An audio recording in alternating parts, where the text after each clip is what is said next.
Hallelujah! Magandang umaga po sa ating lahat! Lahat po pinagpala! So tayo po sama-sama, tayo mag-awitan. Kumusta po ang bawat kapatiran natin? Nag-enjoy po ba kayo? Kumusta po ang spiritual natin na buhay ng buong linggo? Oh, God bless. Are we blessed? Yes. Okay.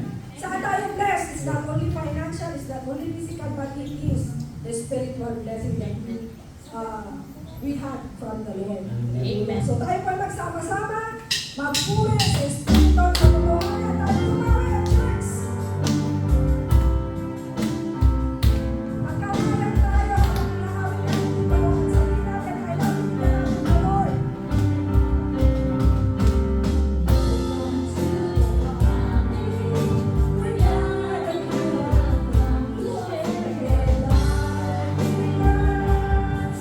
As we know, we love, I will always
how great you are.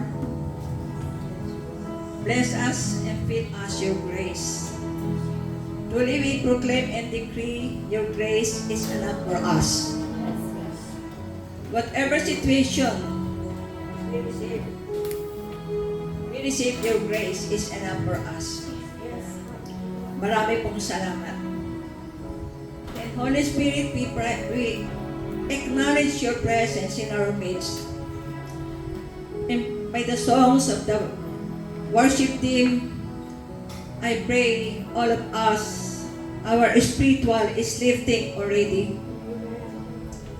Lord, thank you, Lord, thank you. Thank you for the worship team. And bless them to be faithful in serving you and your people. As we sing the songs, we already lifted our souls. And bless us that open our spiritual, touch our heart and mind and our hearing to receive the message for today. And bless the messenger that will share your words. Fill us your presence, Holy Spirit, and all the message that we are going to receive, have mercy upon us, that it will touch our heart, our soul, and body, to declare your greatness to our lives. And as we depart to this place, nawa po makita sa aming buhay ang aming natinig na inyong mga salita. At ito'y tulungan niyo po kami, Holy Spirit, na maging buhay sa aming pakikibakas sa buhay. Sa paglabas namin dito, tulungan niyo po kami na makita sa aming gawa, sa isip at sa salita, ang mga mensahe na dinilig namin dito sa JCCI. Marami pong salamat at kayo na pong bahala sa mensahe na madidinig namin at tulungan niyo po ang messenger ngayon na siya ay ang mensahe pinipray niya ay ayon sa aming pangangailangan. Touch our heart, open our spirit, awaken our spirit, revive us, Lord. In Jesus' name, Amen. Magpasimula, tulad po ng ginagawa po natin dati, pagka po ganitong panahon na ipinag-pray po natin yung mga nagdiwang po ng kanilang araw. Meron po pong nag-birthday po dito noong month of July. Yes? Ayun. Okay, pwede po ba kayong pumunta po sa harapan at kayo po yung aming pong ipapanalangin? Doon naman po sa mga nag-celebrate naman po ng wedding anniversary, meron po ba? Natawagan ko po yung aking pong asawa. Kami po, hindi po nagkatanong, nung pong July 7, kami po ay nagdiwang po na, dito po, sino po yan?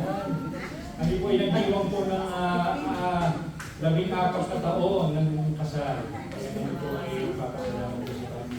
At nanay, pwede po kayo doon po kayo gumarami. Pwede po tayo gumarami. Hindi po tayo natuloy mula sa Panginoon na tayo po ay manalangin. Aming masalangin sa pangalan po ng aming pong Panginoon Jesus.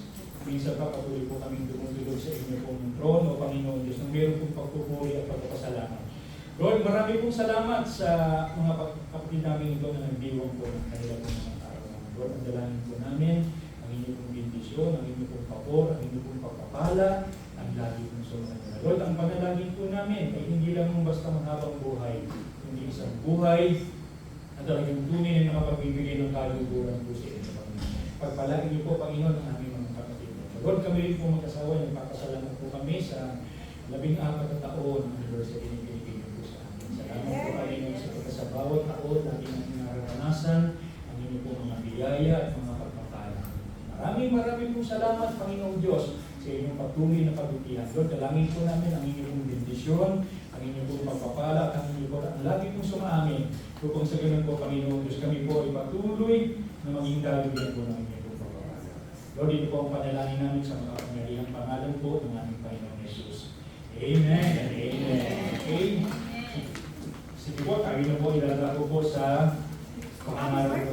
Gusto ko lang pong basahin po itong sabi po dito sa Proverbs 22 verse 6, sabi po dyan, train up a child in a way he should go, and when he is old, he will not depart from it. Sa Tagalog po, sabi po dyan, ituro sa bata ang daang dapat niyang lakaran. hanggang sa paglaki, hindi niya ito malilimutan. Alam niyo po, ngayon po ay ano na, huling linggo po ng July. Sino po nakakatanda na ng ating pong team itong buwan na ito?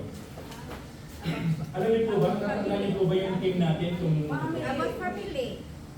Ayun, Lord, ang ating po, Lord over my family. At mapapansin po natin, hindi ako nagkakamali, ay naging topic po ni Pastor noon, yung tinatawag na, unang linggo ay building the strong foundation in family. Ganito po ba? No? So napakahalaga po, sa pamilya, kinakailangan po talaga ng isang matibay na pundasyon. Alam niyo po, ang isang pamilya, pagka po mahina ang pundasyon, kahit gano'n po yan kayaman, pwede po naman bumagsak.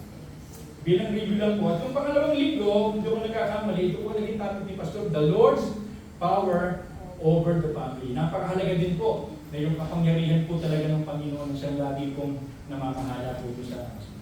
Pero nga po sinabi si Pastor po doon sa kanya pong preaching. Ganito po, hindi po makalimutan ito. Sabi niya, a home without Christ may function, but it will never truly flourish. Pwede naman talaga kahit kasi yung mga hindi mo nga ng palataya, pwede naman sila magpang. Pero pwede hindi nila mararanasan talaga yung totoo, yung talagang ng Panginoon. Sabi niya, it may have wealth, but it will never experience peace that passeth all understanding. Alam niyo po, kung pag-aaralan niyo po yung naging message po ni Pastor, parang itong nakita ko. Yung parang bang the relationship between God to the family. Parang gano'n. Parang yung po ang nakita ko kung pag-obserbahan po natin. Noong isang linggo naman po, ang naging topic po ni Pastor Ruby ay God's design to the family. Kung mapapansin po natin, di ba doon sa pagkakadesign niyo po doon, nandito po ang Panginoong Jesus, ang pangalawang po ay tatay, ang pangatlo po ay nanay, at ang panghuli po ay yung mga anak. Kung sasummarize ko nga po yung naging message po nung Sunday, parang ganito po yung design. Parang in order po a family to truly flourish, the design of the Lord to the family must be implemented and manifested. Di ba parang hindi na, parang gamit din, di po ba? Kapag ang isang gamit, hindi mo ito ginamit according sa designer, hindi rin po ito magpa-function ng maayos. Ganun din naman po ang family. Pagka ang family po, hindi po ito sang-ayon po sa pagkakadesign, hindi rin po. Kaya nga kung tininan po natin yung message po ng Sunday, parang ganito po nakita ko. The relationship of husband to his wife. At ngayon, para makompleto naman, kasi meron na tayong relationship of God to the family, a relationship of husband to his wife. Ngayon, pag-usapan naman po natin ay yung the relationship of the couples to their children. Alam nyo dati noon, medyo konti po tayo. Dati nalala ko lang ako yung nasa bago-bago pa lang ako ng page. Pagka maraming umaakit, talagang ganado talaga ako. Pero ngayon parang konti. Dati noon parang pagkakonti, parang konti. Parang tinatag, pero ako ngayon hindi na. No? Dati kasi noon, nakapokus ako doon sa wala, kaya ako pinanghihinaan ng group. Pero ngayon, nakapokus ako sa mga tao katulad yung nanalo. Baka parang ngayon, parang nagluto ka. Parang nagluto ka ng kaya sarap-sarap, konti lang makakain. Pero kung yun ang Panginoon, na-overcome ko na po yun. Nakapokus ako ngayon doon sa mga taong narito. At ngayon po, meron tayong dalawang pag-aaralan. Number one, what are the ideal family setting that suited to the children? Ano po ba yung dapat na setup ng pamilya para doon lalaki po ang ating mga anak? At ang gusto ko talaga hindi po nito, how can we manage our children in a biblical way? But dati yung tinalaki natin, how can we manage our finances? Alam niyo po yung mga bata, higit na mas mahalaga yan kaysa mga finances natin. Kaya sa umaga po ito, by the grace of God, ang title po natin ay Counseling Couples Concerning Children. Yung tinatawag na mga tagubilin sa mga mag-asawa patungkol po sa kanilang mga anak. Tayo po yung muli na namin. Lord, Father, in the name of Jesus, we depend on you. O God, patuloy po namin kinikilala, Panginoon Diyos, sa aming sariling kaunawaan, ay hindi po namin kaya unawain po ang inyong mga salita. At dalangin po namin, O God, nawa ko bigyan niyo po kami ng isang simpleng mensahe na amin pong maiintindihan at amin pong ma-i-apply sa amin po. Especially po sa mga couples, sa mga anak. Dalangin po namin na ang mensahe nito ay talagang pag-minister po sa amin. Ito po ang sabi panalangin namin sa pangalan ng Panginoong Jesus. Amen. Amen. Palakpakan niya muna dito ang Panginoon. The counseling couples concerning children. Sabi po dito, what are what are the ideal family setting that appropriate to the children? Naniniwala po ba kayo na bilang mga mag-asawa na meron pong epekto po yung kinalalakan ng bata sa kanyang pong paglaki? Pag ang isa pong bata lumaki po ang mga magulang ay lagi po nag-aaway, makaka-apekto po yan sa kanyang sa kanyang pong paglaki. Pagka sa exposure ng bata eh.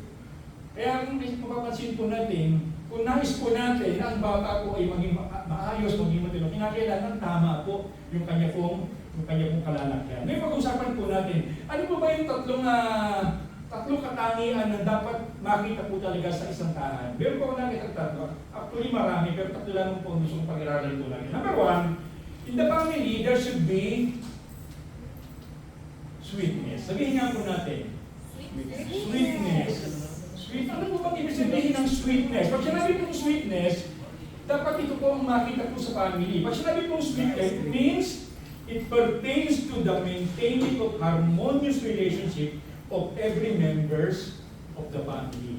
Alam niyo po, sa isang pamilya, kahit na po gano'ng kaganda po ang bahay, kahit gano'ng po kagaganda yung mga gamit, kahit gano'ng po kasasarap yung mga kinakain, pagka mga bawat member po ng pamilya hindi po nagkakasundo-sundo, ay hindi rin po magiging maayos. Amen po ba yung mga kapatid? So kinakailangan sa pamilya meron pong sweetness. Ano po ba yung sabihin ng sweetness? It means sa pamilya po, dapat ito po ay meron pong fun, meron pong tinatawag na sweet fellowship, merong acceptance, merong intimacy, and meron pong feeling of belongingness. Alam niyo po sa akin po na nagpapasalamat po sa akin po asawa. Alam niyo po, sa amin po kasi, nag-iisa lang po akong kapatid eh. Wala po akong kapatid. Nag-iisa lang po akong anak.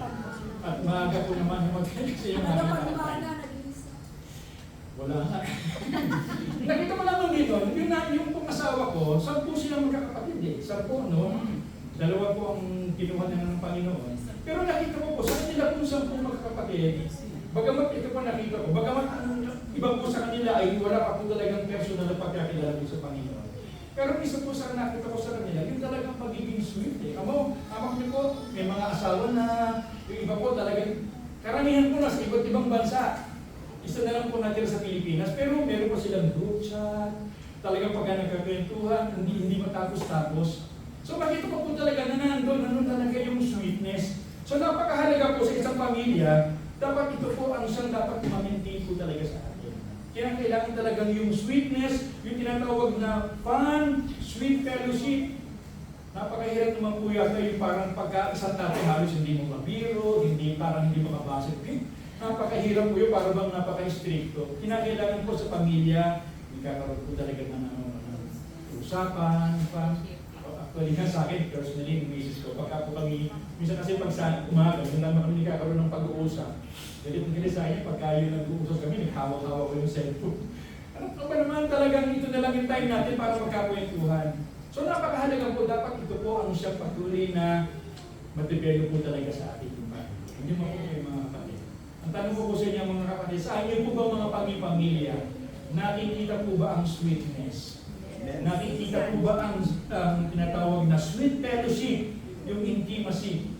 Ako, napakahalaga, kinakailangan ko po yung makita po talaga sa atin. So, pangalawang bagay po na nakita ko po dito, bago po yun, gusto kong sabihin lang po sa Bible, sabi po dyan, behold how good and pleasant it is for brethren who dwell together in unity. Bagaman ito po isinulat sa mga kapatiran, pero napakaganda po na ito po ay nagmamanifest din po sa family. Sabi po dyan, sa Romans chapter 12 verse 16, sabi niya, live in harmony with one another. Do not be proud, but be willing to associate with people with low position. Sa Tagalog nga, sabi niya, napakaligaya at kahanahana sa ating pamasid. Ang nagkakaisa, laging sama-sama mga kapatid. Nawa, hindi lamang po sa mga kapatiran natin, kundi ito po ay nakikita rin po sa ating pamilya. So, kinakailangan po ay magkaroon talaga ng sweetness. Pangalawa, na nakita ko kung dapat taglayin po ng isang family, ay tinatawag na solidity. Ano sabihin niya po natin?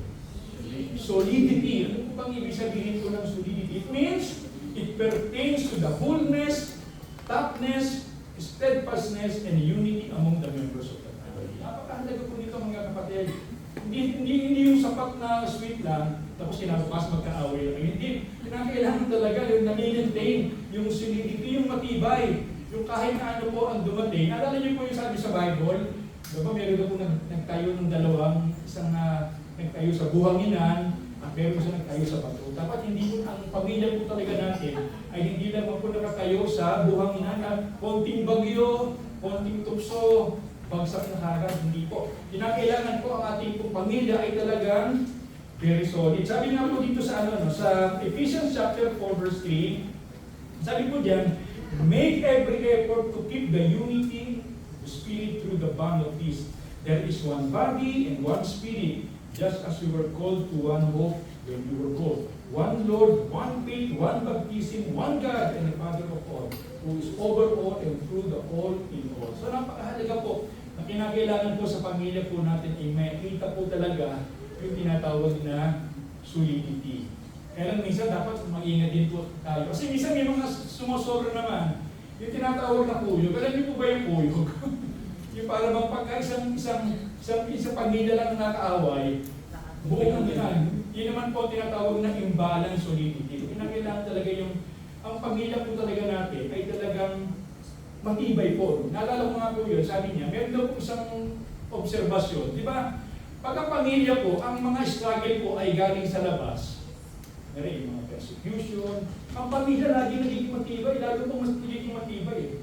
Pero pagka problema nang galing na po sa loob, ito po ay nawawasak eh. So kinakailangan po iwasan po natin na yung problema ay kinakailangan iwasan po natin manggagaling po talaga sa loob. Kinakailangan po talaga pag may mga konting tampuhan, ay talagang ito po ay maiaayos na po natin. Nalala ko po ng Sunday, nung papansin po ninyo, ako lang umatin ng Sunday. Alam niyo po ba kung bakit? Kasi nung Sabado ng gabi, nagkaroon kami ng hindi pagkakaunawaan ng asawa. Totoo po yun, hindi po porkit kami po yung tumatayo sa harapan eh, lagi na pong Swiss. May mga pagkakataon na hindi magkakaintindi. May pagod-pagod, mainit ang ulo. Kaya pagka mainit ang ulo, hindi tumatabi-tabi na ako. Kasi mahirap talaga yung minsan, yung parang bigla na lang, hindi kikibo. Eh sabi nga, ang hirap naman yung ganito, punta kayo sa church, hindi kayo nakikibuan. Hallelujah kayo ng hallelujah, pero mga espiritu nyo, sasabi ko. Ang hirap naman yung gano'n. Talaga kung pag-isalo, kinakailangan po talagang dapat, ang maganda lamang po sa amin, ang maganda lamang po sa amin, madali kong hindi po tumatanim, hindi po tumatagal. Kasi mahirap yung tumatagal, napakahirap. Kasi nandun ako sa kitchen siya, nandun sa bed. Ako naman, hindi kayo ang hirap, no? So kinakailangan, nandun yung sweetness, nandun yung solidity. Ano pa kayo mga kapatid? Ang tanong ko po sa inyo mga kapatid, kamusta na po ba ang ating po mga pamilya? Ito po ba'y kinakakitaan po talaga ng tibay? Masasabi po ba natin ang ating pong pamilya ay subok na matibay? Subok na matatag? Dapat ganun po talaga. Ano naman po mga bagyo dahil ang Panginoon po ang sa atin. Kinakailangan tayo po ay. So kinakailangan po ng sweetness, kinakailangan po ng solidity, at napakahalaga dito yung tinatawag na spirituality. Sabihin niya po natin, spirituality, ito po ang sabi ko higit na napakahalaga. Ano po bang ibig sabihin nito? Means it pertains to the kind of family which is the Lord, is the strong foundation of it. The Lord is glorified, obeyed, and manifested to every members of the family. Napakahalaga po nito mga kapatid. Tandaan niyo po ano? Sino po nakakilala po dito kay Ananias at Sapphira? Diba si Ananias at si Sapphira? Mapapansin po natin, naniniwala po ako na they are very sweet. Kasi nag-uusap sila eh. Maganda po yung kanila po mga samahan. They are solid. Kasi anumang mga pagkasunduan nila, ay talagang ginagawa nila. Pero ang kulang po sa kanila, kulang sila ng spirituality. Kasi nagkasundo silang loob. Yung mga bagay na pagsagawain ng Panginoon. So hindi po sapat na tayo po ay sweet, hindi po sapat na tayo po ay solid, kinakailangan po na tayo po ay meron po ng bagay na spiritual. Sabi nga po dito ito po yung lagi po namin sinasabi, sabi po sa Psalms 127 verse 1, unless the Lord builds a house, the builders labors in vain. Unless the Lord watches over the city, the guards stand watch in vain. Ang ganda po na sabi po dito sa sa easy easy to read version. Sabi niya, if it is not the Lord who builds the house, the builders are wasting their time. Sabi niya, if it is not the Lord who watches over the city, the guards are wasting their time. So napakahalaga po pala, sa buhay po kinakailangan talaga na makita po talaga ang Panginoon. Di ba ba kayo mga kapatid? Napakahalaga po sa isang pamilya, hindi lamang ito puno ito ng mga material na bagay. Hindi lamang po ito puno ng mga bagay na mahalaga, mamamahali. Kinakailangan po nandun po talaga ang Panginoon. Nalala niyo po yung senior po ni Pastor Rodrigo Santi. Di ba nakita niya na doon po, especially doon po sa graph, pagka po ang isang bata wala pong pagkakilala sa Panginoon ng kanilang mga magulang, napakahirap dali, napakalito ng percentage. Pagka naman po yung nanay nila, medyo tumaas ng konti, pag yung tatay, baba, medyo mas malakas yung ano niya, mas mataas yung percentage niya. Pero pagka ang lalaki at ang babae, sama-sama pong pupunta sa church, dinadala po nila ang kanila pong pamilya. Napakalaki po ng tsansa na sila po ay magpatuloy. So napakahalaga po ng spirituality. Kaya napakahalaga, especially po sa mga tatay, lagi po sinasabi ni Pastor Sergio, na tayo po mga tatay, tayo po ang unang pastor ng ating po mga pamilya. Hindi natin pwede iasa, Pastor, turuan mo nga yung anak ko. Hindi po pwede yun. Kinakailangan tayo po. Mapapansin nga po natin, di ba sa Israelites, sa mga tatay, ibinigay talaga yung utos. Ituturo mo ang mga ito, isulat mo dun sa mga hamba, habang sila ay natutulog, habang sila ay gigising. Ganun po kalaki po yung kanila po mga responsibility.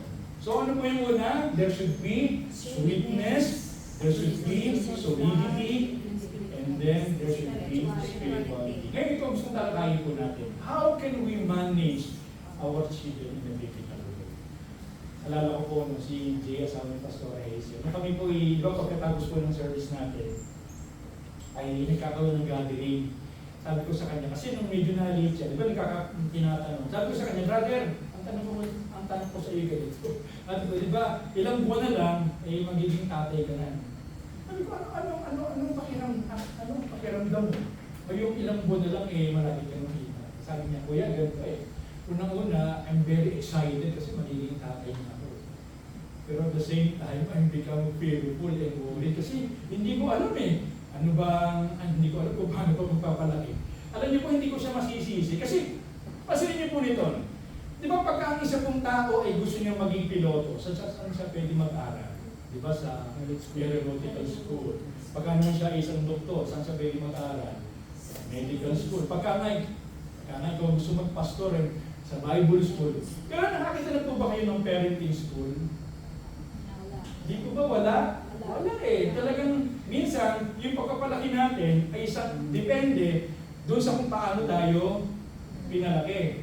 Ang maganda nga lang, ganito, meron tayong Bible at meron po mga ganito mga pag-aaral na kung saan pwede natin talaga na maturuan po ang ating po mga anak. So tandaan po natin, how can we manage? Napakahalaga po. Meron po akong tatlong bagay na ibibigay. Number one, ito po yung mga pangangailangan po ng mga bata. Una, they need the right treatment. They need the right treatment. Kinakailangan po ang mga bata. Kinakailangan sila po ay dapat natin tratuhin ng maayos. Kinakailangan sila po ay dapat natin pakitumuhan ng maayos. Sabi po sa Colossians chapter 3 verse 21 sa Phillips version, sabi diyan, fathers, do not overcorrect your children or they will grow up feeling inferior and frustrated. Diba meron ito mga klase ng magulang, talagang wala nang ibang nakita, kundi yung kamalian talagang kumagalit, talagang overcorrecting. Pero minsan pagka nakakagawa naman ng mga magagandang bagay, tahimik lang, hindi po dapat pala ganun. So they need, bilang mga magulang, kinakailangan po, dapat po natin mapakituruhan talaga ng maayos ang mga bata. Ngayon, meron akong tatlong bagay na pwede natin ma-consider. How can we treat them? Number one, isa po sa mga bagay na pwede po natin gawin, thank the Lord for them. Dapat po natin ipagpasalamat ang mga anak natin sa Panginoon. Sabi po sa 1 Thessalonians chapter 5 verse 18, sabi po dyan, in everything, give thanks, for this is the will of God, Christ Jesus for you. Sabi rin po sa James chapter 1 verse 17, in every good and perfect gift is come from our coming down from the Father of the heavenly light, who does not change like a shadow. Alam niyo po, no, isa po siguro sa mga dapat na makita at mahayag po talaga sa atin ay yung talagang pagpapasalamat. Diba? Pagka meron tayo tumadating ng blessing, ipinagpapasalamat natin sa Kanya. Pero isa po sa mga dapat po natin ipagpasalamat ay yung mga anak na ipinagkatiwala ng Panginoon sa atin. Tanong ko po sa inyo mga kapatid, yung po mga anak, ito po ba inyong ipinagpapasalamat sa Panginoon? Alam ko po nung buti si Lord na talagang nililayas pa namin yung Lord, salamat po sa baby na ito, i-bless niyo po siya. Talagang, kumbaga sa Lord, bago umalis si Lord, mayroong goodbye kiss. Pero maling goodbye kiss yung baby sa chat. Dapat ganun po tayo. Parang na ina-appreciate po talaga natin. So isa sa mga bagay na pwede po natin gawin is to thank the Lord for them. Pangalawang bagay po na pwede po natin gawin is treasure them as God's given gift. Sabi po dito sa Psalms 157 verse 8, children are gift from the Lord. They are reward. Isa po sa mga bagay na dapat po natin gawin, hindi lamang basta ipagpasalamat, kundi sila po talagang treasure bilang mga gift. Di ba, ano kaya mararamdaman ninyo? Nang nagbigay sa inyo ng pero nagbigay sa inyo ng gift. Tapos yung gift na ibinigay niya ay binabaliwala. Binabaliwala natin, hindi natin ina-appreciate, pinapabayaan din po natin. Ganun din naman po ang nangyayari. Kapag yung mga anak na ipinagkatiwala ng Panginoon sa atin, hindi natin tinatrato ng maayos, pinapabayaan natin, inaabuso natin. Di ba parang ito po ay masakit din. Doon po sa nagbigay. Ano pa po ba kayo mga kapatid? So kinakailangan po, we must treasure them as God's given gift. Kinakailangan po, yung po mga batang ito na ipinagkatiwala ng Panginoon sa atin, kinakailangan sila po yung ating po pinapahalagahan, inaalagaan, iniingatan. Talaga mga, kapag ito po ay kalooban ng Panginoon po sa atin. Isa pa rin po na dapat pong right treatment, ito po sa mga maganda rin po. Itinatawag na treat them with right approach. Sabi nga doon, treat them as different individuals. Iba po yung mga anak natin mga kapatid. Siguro po pagka ang anak niyo po ay nag-iisa lang, parang hindi mo po ito masyadong mararamdaman. Sabi nga doon, pagka doon ikaw ay isang tatay, isa lang ang anak mo, ang tawag sa iyo ay father. Pagka naman po ang anak mo ay dalawa na, ang tawag sa iyo ay referee. So dalawang nag-aaway po talaga, lalo ako dalawa anak ko nag-aaway po talaga. Ang sabi po ng sa Ephesians chapter 6 verse 4, ang sabi po dyan, ito sa fathers, hindi pa po yung mga fathers. Sabi po dyan, fathers, do not provoke your children to anger. Do not exasperate them to the point of resentment with demands that are trivial or unreasonable or humiliating or abusive, or nor by showing favoritism or indifference to any of them, but bring them up tenderly with loving kindness and discipline and instruction. Sabi niyan, do not provoke, sabi ko sa ibang translation, do not exasperate. Huwag mong asarin, huwag mong inisin.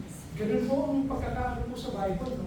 At ang sabi po dyan, nor by showing favoritism. Alam niyo po, isa po siguro sa mga pinaka maling-maling magagawa po natin ay yung magpapakita po tayo ng favoritism. Ano pa po yung mga kapatid? Alam niyo po si Abraham, di ba? Ang kanya pong naging unang anak ay si Ismael. Naniniwala ako, nung unang anak niya po ito, ay talagang siguro buhos na buhos ang kanyang anak kay Ismael. Pero nung dumating si Isaac na nangyari, di ba, doon na naroon yung kanya pong atensyon. Ngayon, mapapansin din po na, di ba nung nagalit po si Sarah, palayasin mo yung dalawang mag-inang iyan. Ano po ginawa ni Abraham? Hindi naman niya na pinaglaban Binigyan na ng tubig. Kasi umayos na kayo. Binigyan niya na ng tubig. Para bang mas naging paborito niya na yung kanya pong anak na si Isaac. Ito naman po si Isaac, kung siya po ay nagkaroon po ng anak, nangyari po ito. Sino po naging paborito ni Isaac? Si Esau. Sino naman po naging paborito po ni Rebecca? Si Jacob. Kaya yun po ang pinagbulan nito, yung kanyang yun din po ang pinagbulan ng kaguluhan ng kanilang pong pamilya. Yung favoritism. At itong si Jacob naman po, ang nagkaroon po ng maraming anak, sino po naging paborito niya? Si Joseph. Ginawa niya pa ng isang parang balaban na mahaba ang manggas. Kaya nung mga mapapansin po natin, ng mga panahon yun, siya po, si Joseph, siya po ay kinainisan din po ng kanya po mga kapatid. So treat them with right approach. Kinakailangan po talagang tama po yung approach natin sa ating po mga anak.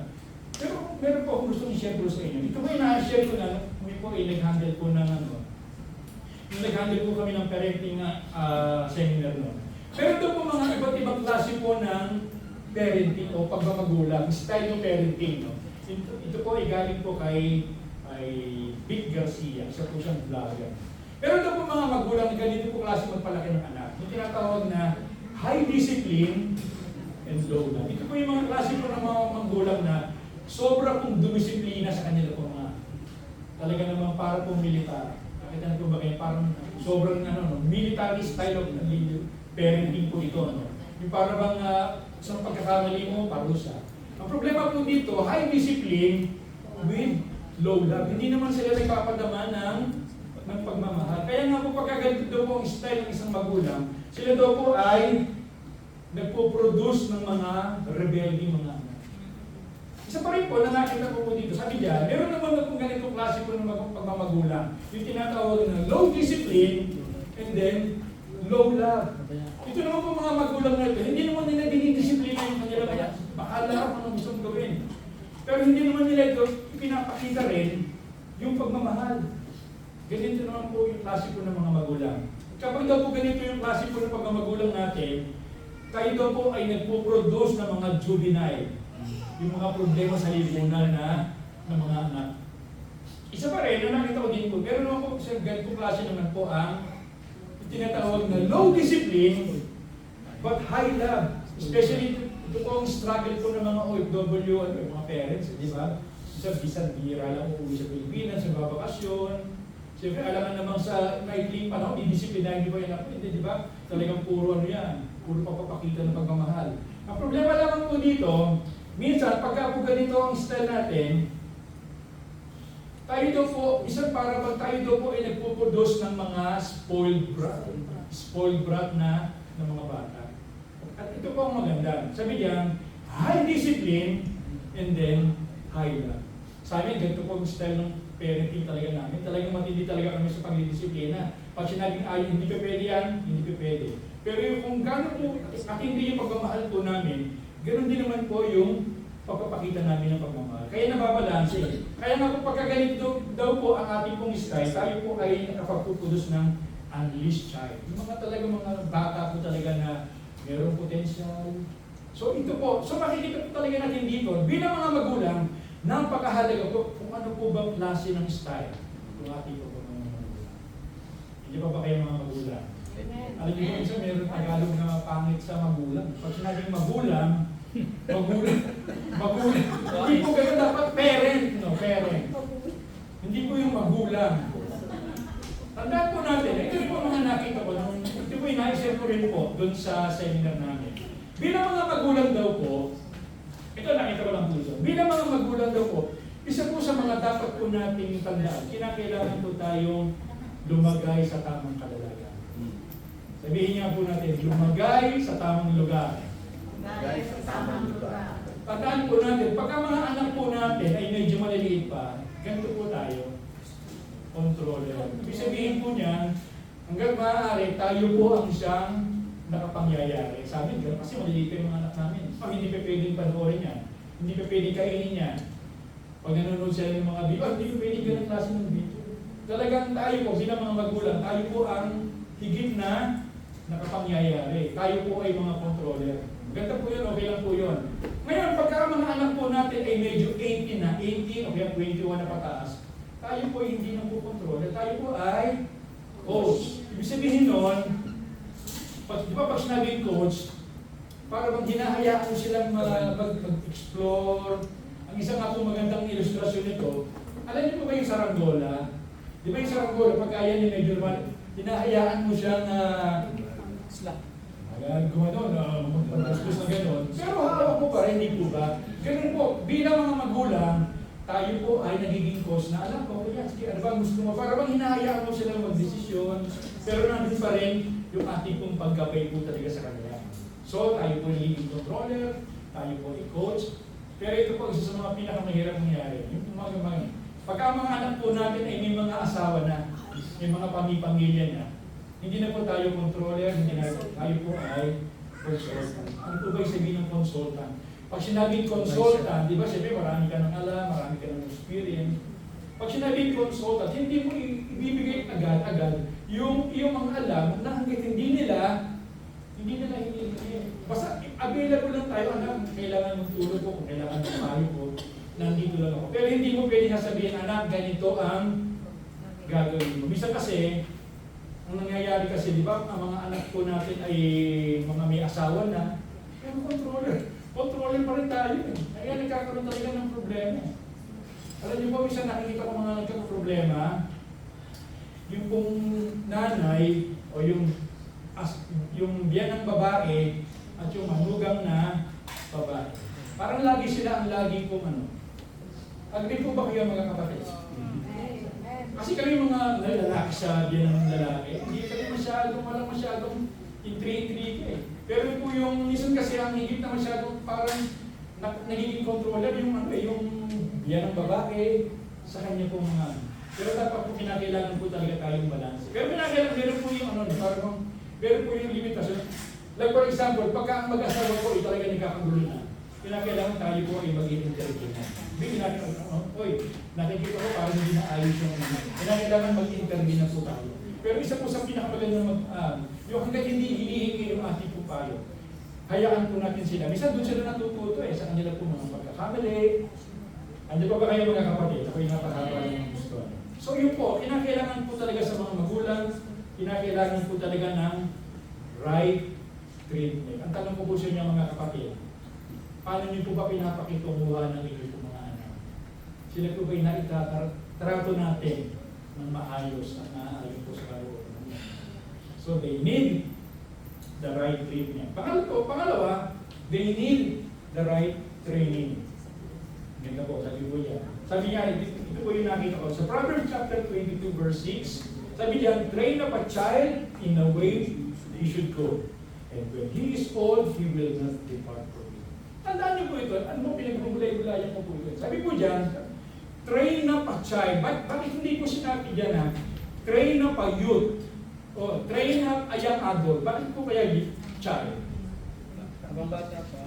Mas madali din po ba? Di ba pagka youth na yan, hindi naman late na, pero parang ang hirap na dahil yung mga youth, may mga katwiran na yan. Especially pagka ang mga youth, may tataas ang mga minag-aralan. At lalo na po pagka mga young adult at kasi pagtrabaho na, kung doon mo pala sila iti-train, ang hirap. Sabi diyan, train up a child in a way you should go. Pansinin po natin, sabi po diyan, train up a child in a way, hindi po sinabi diyan, train up a child in a skill that they have.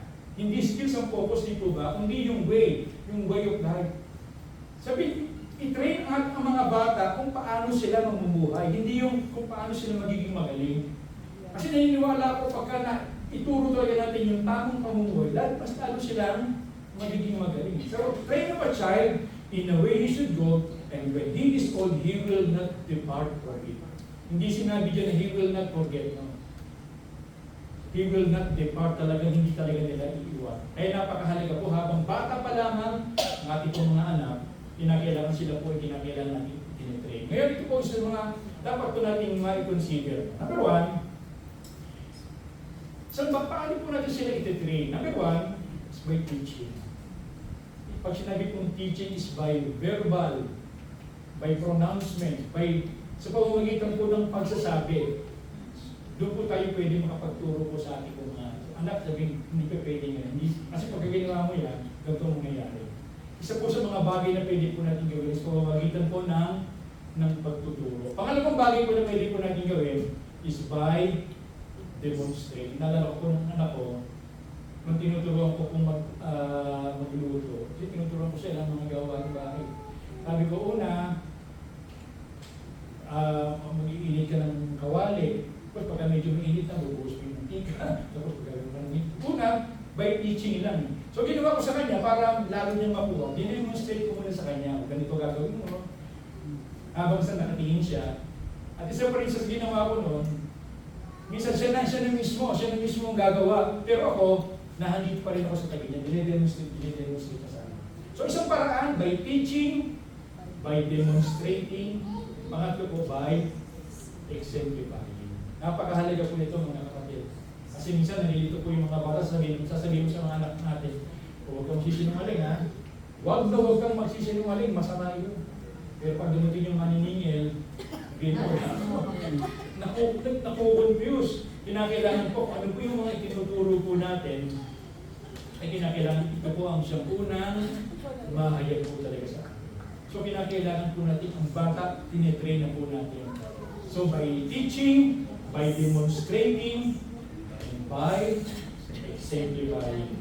So, ang una pong kailangan po ng mga bata, right treatment.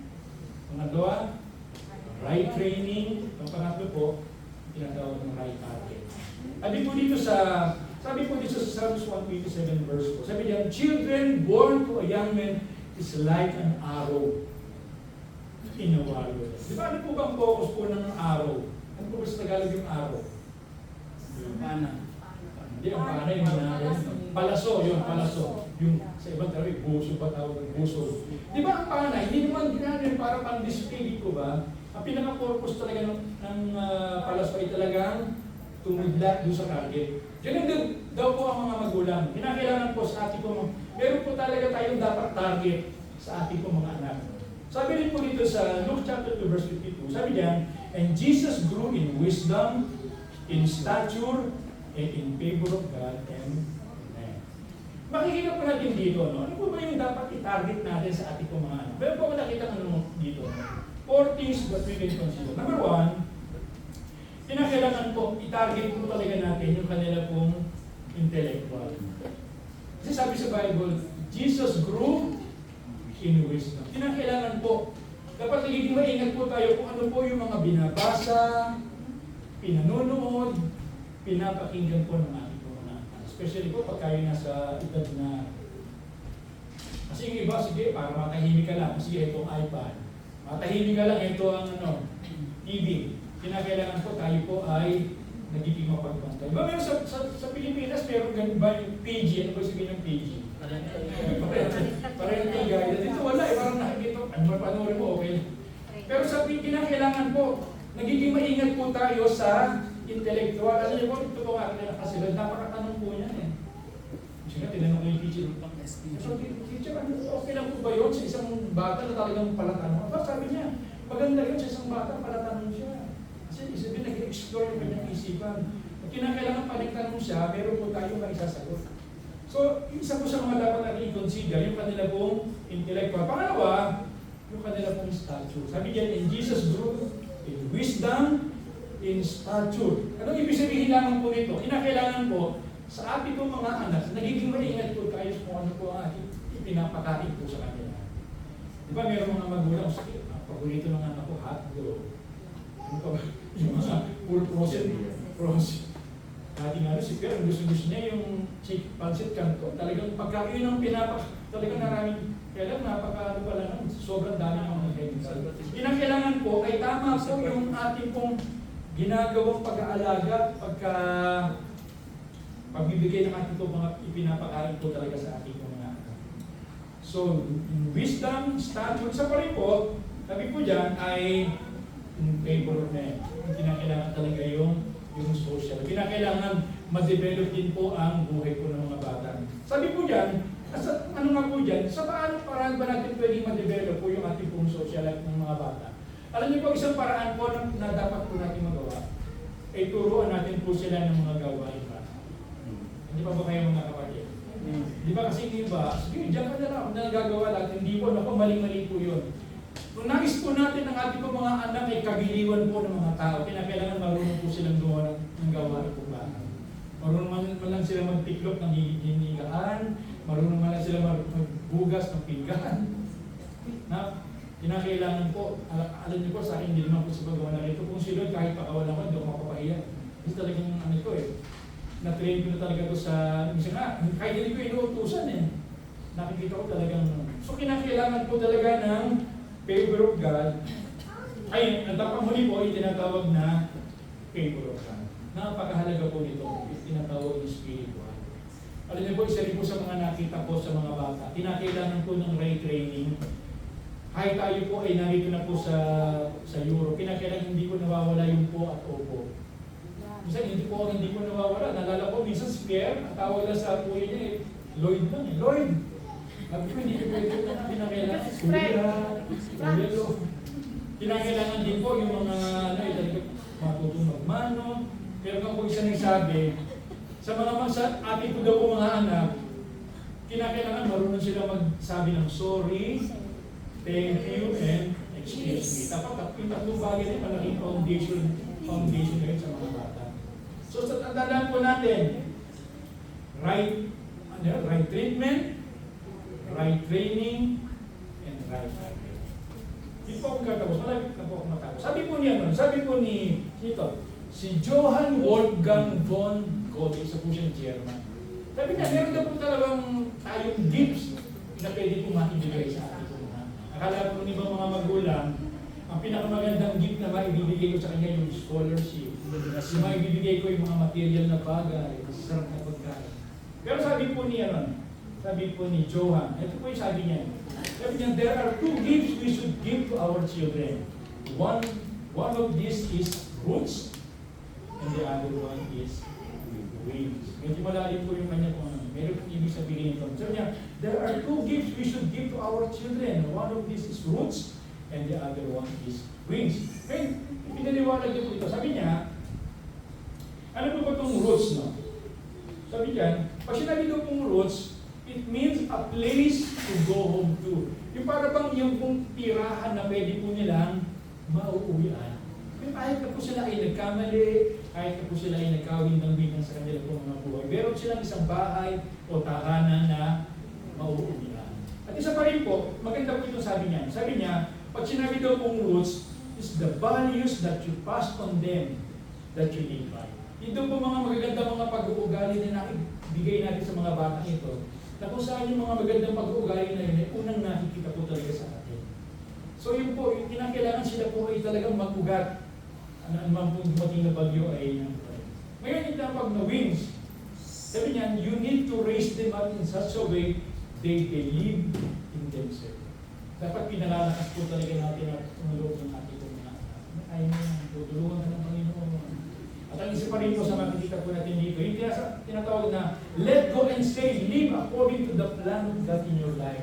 Kung baga sa hindi ko i-impose yung aking plano sa iyo. Ang pinakamagandang gawin, hanapin mo kung ano ang plano ng Diyos sa iyo at yun ang yung gawin. So yun po sabi ni Johann, ng dalawang bagay ang pwede po natin maibigay sa atin. Yung roots and wings.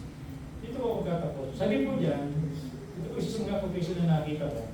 Sabi dyan, the way how we live with them is much more important than to the things we can live in them. Kuha niyo po ba ito? Tagalogin ko po parang medyo para. Sabi po dyan, kung paano tayo namumuhay ng maayos na kasama sila, ay higit na mas mahalaga kaysa sa mga bagay na ating naiiwan sa kanila. Maganda po na meron po tayong mga bagay na maiiwan. Pamana, pero tandaan po natin, gano'n man po kalaki yung mga pamana ang binigay natin sa kanila kapag hindi naman po handa ang puso niya. Pag-aaway-awayan na niya, hindi po ba? Pero mas maganda po yung paano tayo namumuhay ng maayos kasama sila. Kasi yung po yung tinatawag na legacy. Kung ang tanong nga po dito, pagka po kaya wala na tayo, ano po kaya ang maaalala ng mga anak natin? Ay, salamat, wala na si Papa. Dapat nahirapan na, dapat hindi po, namimiss ko si Papa. Dapat gano'n namimiss ko si Mama. Dapat meron tayong iwan ng magandang bagay sa ating mga. So in conclusion, ay i-recap muna po. Ano po ito? What are the ideal family setting that appropriate? Pero po kung tinawag na una. Ano po yung una? Nakalimutan nyo. Sweetness. Sweetness. Ano po yung pangalawa?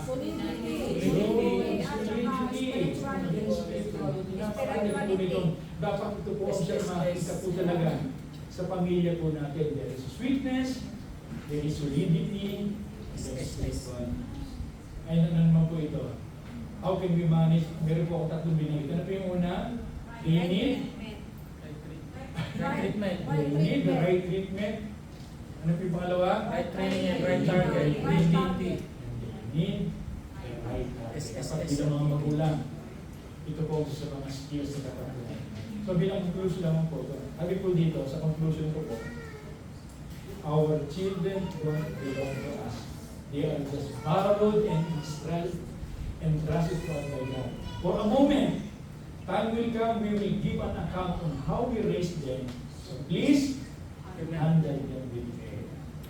Di ba po yung mga kapatid? Ang mga anak po natin ay, bagamat sila po ay regalo, pero sila po ipinagkatiwala ng Panginoon sa atin. Pansamantala, darating pong panahon, makikisipag-asawa na rin po sila, pero tandaan po natin, tayo po ay magbibigay sulit kung paano po natin hinandle itong mga anak natin. So please, handle them with care. Di ba kayo mga kapatid? Palangkaan natin. Pero po kami na po ha. Ay po lahat po kayo. Tayo po ay... Pero po kung kakantahin namin dito. I can depend. Sabi po dyan, I can depend on you. Alam niyo po sa buhay po natin, sa sariling lakas po natin, hindi po talaga natin kayang pangunahan ng mga anak po natin. Hindi po natin kayang pangunahan, ilit ang mga batang ito sa atin ng sariling lakas.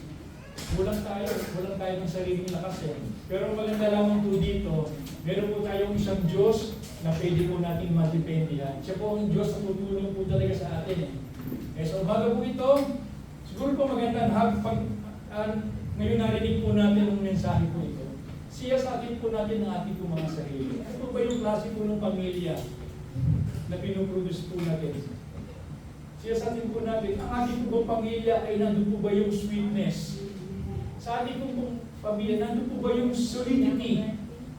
Sa ating pong pamilya, nandun po ba yung spirituality? At sa ating pong pakikitungo po sa ating pong mga anak, sila po ba ikatrato po natin ng maayos? Sila po ba'y ating pong na-train ng maayos? At meron po ba kayong target sa ating pong mga anak? Di ba sa tinipad pa sa hindi ka, kahit ko tulong sa Panginoon? Thank you Lord, aming naman sa langit, sa pangalan po ng aming pong Panginoong Jesus, may papasalamat po kami Panginoon sa mga anak na pinagkatiwala niyo po sa amin. Subalit patuloy po namin kinikilala ang Panginoon Diyos na kung sa aming sariling lakas ay hindi mo namin kakayanin Panginoon. Pero ang isa po sa mga pwede namin maipagpasalamat, ay meron po kaming isang Diyos na katulad nila. Pwede po namin madependihan, Panginoon. Pwede namin mahinga ng tulong, pwede namin mahinga ng katalinuhan, Panginoon. Kaya Lord, sa umaga po ito, we can depend on you, Panginoon. Hallelujah. Thank you. Thank you, Lord. Thank you, Jesus. Oh, we bless you.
Pagkilala, Panginoon Diyos, ako kami ang asa lamang po sa aming sarili lakas at pagpapala po nangyayari po sa amin. Hindi namin kaya, Panginoon, subalit ang aming po pinagpapasalamat. Meron po kami isang Diyos na katulad nila. Pwede po namin madepende ang Panginoon. Kaya Lord, sa mga anak ko na narito, Panginoon, especially sa mga parents, sa mga couples, na may mga anak, ang aming pong panalangin na pagbibigay niyo po ng sapat na katalinuhan, sapat na kaliwanagan ng pag-iisip, sapat na direksyon, at sensitivity sa kilos at galaw po ng inyong pong banal na Espiritu. Lord, ang aming pong panalangin sa mga bata, sa mga anak na ipinagkatiwala niyo po sa kanila, ay patuloy nila ito ma-equip ng tamang Panginoon, mabigyan ng tamang training, at ma-target sa tamang lugar, Panginoon, sa kanila po. Dalangin ko din po, Panginoon, na yung sweetness, yung solidity, at yung spirituality ang isang patuloy na maghari sa kanila po mga tahanan, Panginoon. Lord, bilang mga magulang, Panginoon, pinagkakatiwala po namin sa inyong aming mga anak. Dalangin po namin ang yung bendisyon, ang inyong pong pabor, ang inyong pong pagpapala. Maraming po salamat. Meron po kami isang Diyos na katulad nyo na pwede po namin ma-depende ng Panginoon. Na sapat ang biyaya, sapat ang pagpapala. Kaya Lord, sa inyo namin pinagkakatiwala ang relasyon namin, Panginoon, bilang mga mag-asawa at ang mga anak namin sa iyo, mga oras. Maraming pong salamat. Ito po ang panalangin namin sa pangalan ng Panginoon Jesus. Amen.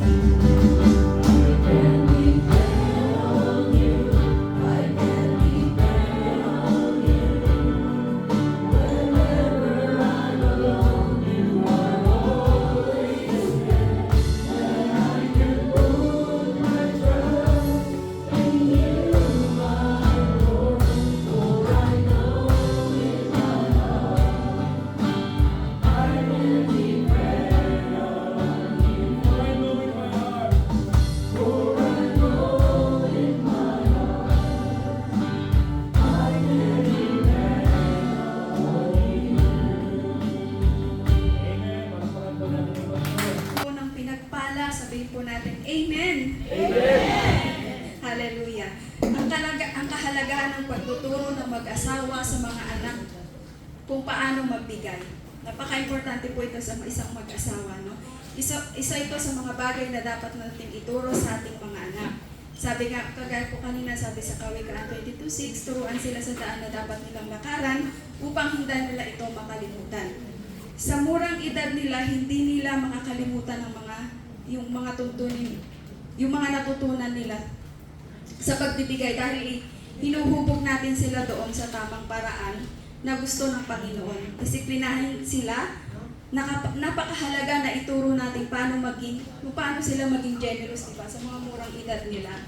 Hindi lang po hayaan natin sila sa paglalaro. Kumbaga, nandun na po yung pangalan nito, kung paano natin sila turuan talagang magbigay at magkaroon po ng compassion sa kapwa. Amen. Sabi nga po sa Hebrews 13:16, huwag nating kaligtaan ang paggawa ng mabuti at ang pagtulong sa kapwa sapagkat iyon ang kinalulugdan ng Diyos. I-train natin ang mga bata sa paggawa ng mabuti at ang pagtulong sa kapwa. Sa pamamagitan nito, lalaki silang maunawaan ang mga bagay na ito para sa ikalulugod ng Panginoon. Sa pamamagitan nito, hindi sila lalaki na makasarili, kundi magkaroon sila ng compassion sa puso. Bilang magulang, kailangan nating maging maingat tayo doon sa pagtuturo sa kanila. Hindi makikita sa atin kung paano tayo mamuhay na mga na hibang dito sa mga dito sa mundong ito, di ba? Kundi makita tayo ng mga anak natin kung paano tayo tumutulong sa ating mga kapwa and paano tayo nagbibigay. Paano natin ipinabalik yung mga bagay na ibinigay ng Panginoon sa Kanya, lalo na po dito po sa pagbibigay po sa church. Dahil yung pagbibigay po sa church, ginagamit po ito para po sa mga nangangailangan and sa paggawa po dito sa church. Kaya po, ituro po natin ito sa mga bata. Sapagkat ang ating mga anak ay ipinagkatiwala lang sa ating Diyos, kaya turuan natin sila ayon sa purpose ng Panginoon at hindi sa kagustuhan natin. Amen. Magbigay na po. Sige po, tayo po yung magbigay. Magbigay.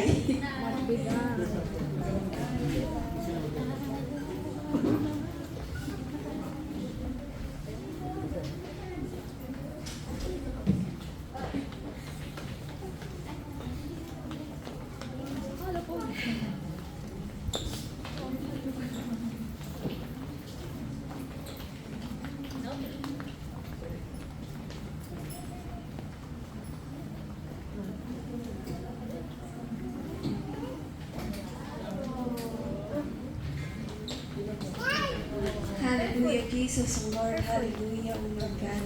Manaming Diyos ang makapangyarihan sa lahat, sa pangalan ng iyong anak na Jesus at ng iyong banal na Espiritu, Panginoon. Salamat po, Lord, bilang mga magulang, Panginoon. Turuan mo kami, Panginoon, kung paano po namin tuturuan ang aming mga anak na mamuhay, O Lord God, kung paano magbigay, Panginoon, kung paano magkaroon ng awa, ng compassion sa mga nangangailangan, Panginoon, at kung paano, Lord, magbigay ang mga batang ito, Panginoon, na ibigay ang nararapat para sa iyo, Panginoon, O Lord God. Patuloy mo kaming turuan, Panginoon, bilang mga magulang, Panginoon, at makita ito sa aming mga buhay ng aming mga anak, Panginoon. Turuan mo kami, Panginoon, ang mga batang ito, Lord God, ay i-lead sila doon sa path na gusto mo, Panginoon, O Lord God, at hindi doon sa gusto namin, Panginoon. Turuan mo kami, Panginoon, O Lord God, na makita ng mga batang ito na naroroon yung pagpapakumbaba, O Lord God. Upang, Lord, sa paglaki nila, Panginoon, ito ang kanilang makita, ito ang kanilang magawa, Panginoon, O Lord God. Hallelujah. Yung purpose na gusto mo para sa kanila, O Lord God. Lord, bless mo po ang mga anak namin, Panginoon. I-bless mo po ang bawat mag-asawa, O Lord God, na patuloy, O Lord God, na yung guidance na ibibigay mo sa mag-asawa na ito, Panginoon, kung paano po mag-guide ng tama ang kanilang mga anak, O Lord God. Turuan mo kami, Panginoon, Lord God, na hindi makita sa amin, sa aming mga buhay bilang mga magulang, Panginoon, na hindi magmahal sa mundong ito, Panginoon, O Lord God. Dahil, Lord, ang nagmamahal sa mundong ito, O Lord God, ay hindi sa iyo, Panginoon, Lord God. Kaya, Lord, sa mga murang isipan ng mga batang ito, Panginoon, turuan mo sila doon, O Lord, sa mga bagay na gusto mo, Panginoon. Turuan mo kami na paano sila i-train, Panginoon, O Lord God. Upang nang sa ganon sa kanilang paglaki, O Lord God, ay hindi nila ito makakalimutan, Panginoon. Tunay nga po, Lord God, na hindi lamang mga material na bagay ang makita ng mga batang ito sa amin, Panginoon. But Lord, lumakad kami ng may kababaang loob. Lumakad kami kung paano magbigay. Lumakad kami kung paano magkaroon ng compassion sa aming kapwa. Lumakad kami ng naaayon sa iyong mga salita. Sa iyo, O Lord God. Hallelujah. Salamat, Lord, sa pagmamahal mo. Salamat, O Lord, sa patuloy na pagtuturo mo sa bawat isa, Panginoon. And salamat, O Lord God, sa walang hanggang pagmamahal na ibinibigay mo. Salamat sa mga blessing, O Lord God. And Lord, pagpalain mo, Lord God, ang mga nagbigay na ito, Panginoon, Lord God. Siksik, liglig at umaapaw ang patuloy na ibigay mo sa kanila bilang nakikita mo ang kanilang mga puso, O Lord God, na ang pagbibigay na ito ay makalulugod sa iyo, Panginoon, O Lord God. Salamat, O Lord God. At dalangin namin ang mga pera na ito, Lord God, na malilikom, Panginoon, Lord God. Maggamit ito sa iyong kalwalhatian. Makatulong ito sa mga taong nangangailangan, O Lord God. Especially ngayon, O Lord God. Marami ang nangangailangan, Panginoon, O Lord God. Lord, we ask your wisdom and knowledge, Panginoon. Ibigay mo ito, Panginoon, upang, Lord, magkamit ito sa karapat-dapat, Panginoon, Lord God. Salamat, Panginoon. Salamat, O Lord God. Sa iyo lang lahat ng pasasalamat, O Lord God. In the mighty name of Jesus, Amen and Amen.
give the best clap offering to the Lord for choosing us to be a light bearer. Amen? At nawa po, may apply po natin yung natutunan po natin today. And I do believe that discipleship start at home. Discipleship start with our children. So if you want to bring a legacy, leave legacy in this world, we should start in our children. Amen? And together, we will create the next generation that they will worship the one true God. Amen? Amen. Kaya sa ating mga announcements, 10 a.m. to 12 noon every Sunday, our worship service. 8 p.m. and 9 p.m. is our all-night midweek service. Every Wednesday po siya. 8 p.m. to 9 p.m. Friday online prayer meeting via Zoom. If you are naka-join na po kayo sa GCCI group, makikita po natin yung link doon. Amen? And right now po, magkakaroon po tayo ng fellowship kung ano po yung natutunan po natin sa Word today, kung ano po yung message na nagrema sa atin. And starting today, this end of the month, mag-create po tayo ng group po na 4 members lang po so that we can maximize the time, so that we can give time to everyone na ma-share po yung kanilang mga life testimony ay yung mga natutunan po. So right now po, get 4 po, and every Sunday po, please, dapat iba-iba po yung nakaka-encounter po natin in order for us to create a relationship with one another. Handa na po ba tayo? Amen! Sige po, palakpakan po natin ang ating Panginoon, and thank you, Pastor Lori, sa magandang mensahe ng ating Panginoon. Purihin po, Diyos. Nagpala ngayong araw na to.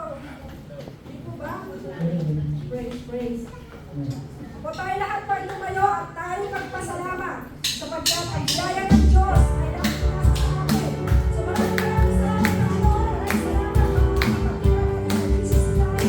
At patuloy po tayo patuloy. Kasama naman tayo sa Sunday. Patuloy po. Maraming salamat, Lord.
minsan pa, kami po ay dumudulog sa inyong panalaharapan ng mayroon pong pagpupuri, ng mayroon pong pagkapasalamat. Lord, ipinagpapasalamat po namin ang kaayusan, ang aming pong pananambahan sa umaga po ito. Bagamat konti lang kami, Panginoon, sapagkat salamat po, kayo po'y sumama po sa amin. Lord, salamat din po sa mga taong ginamit po, Panginoon, sa buong worship team.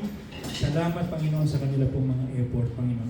Mga nagturo po sa mga bata, nag-usher, at maging sa mensahe nyo na aming pong napakinggan. Lord, ang dalangin po namin, ang inyo pong patuloy na bendisyon ang sumaamin, Panginoon Diyos. Lord, especially po sa darating na linggong ito, O God, hinihiling po namin ang inyong patuloy na pagsama. Patuloy po namin kinikilala na kung wala po kayo sa aming pong buhay, wala po kami magagawa. Kaya kami po dumidepende sa inyo. Dalangin po namin ang iyong patuloy na lakas at ang iyong patuloy na pangunguna ang lagi pong sumaamin. Kaya sa umaga pong ito, pwede niyo po bang itaas ang inyo pong mga kamay? Sa umaga pong ito, tanggapin niyo po ang masaganang pag-ibig po ng ating Ama sa langit. Tanggapin niyo rin po ang hindi nagmamaliw na pagpapala po ng ating pong Panginoong Jesucristo sa lahat ng aspeto po ng inyong pong buhay. At sa umaga pong ito, tanggapin niyo rin po ang lakas, kapangyarihan at pangunguna ng Banal na Espiritu sa inyong pong buhay. Ito po ang panalangin namin sa makapangyarihang pangalan po ng aming Panginoong Jesus. Amen.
Outside the family in our society, O God, for this is the design of you, the design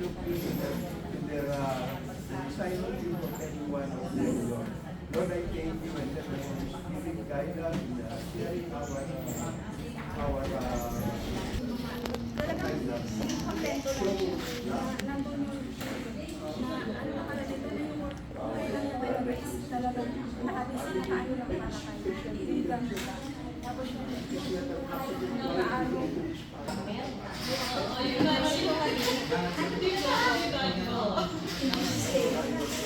Sa birthday mo kita, kasi hindi mo naman kailangan na kayo mag-edge ka na. Tapos, syempre, pag nalaman mo kasi ang laki yun. Gusto niya yung kumakain sa akin. Hindi maganda, tumalatak sa isipin niya. Kaya dapat talaga, dapat meron mga na gano'n, katulad niya,